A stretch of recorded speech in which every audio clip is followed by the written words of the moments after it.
Hi guys! Samahan niyo akong gumawa ng design natin para sa ipit na nabili ko, hairpin.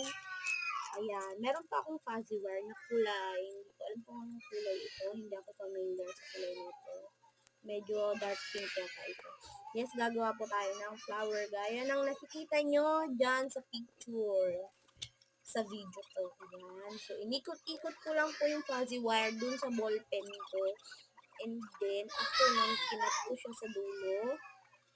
At tapos, yung natirang wire na kulay dark pink is ipinasok ko lang po dun sa in-roll kong kasama niya. And then, hilipitan ko lang po yung pagkakatali-tali na, tali ba yun? And then, yes, kumuha ko ng kulay green at gagawa tayo ng leaves. Yan. So, meron po tayong nagawang dalawang piraso ng ipit. Ayan. Nagpa-practice pa lang po akong gumawa. So, sana ano pa siya, more on practice pa para makagawa tayo ng mas maganda pa dyan sa nagawa ko na.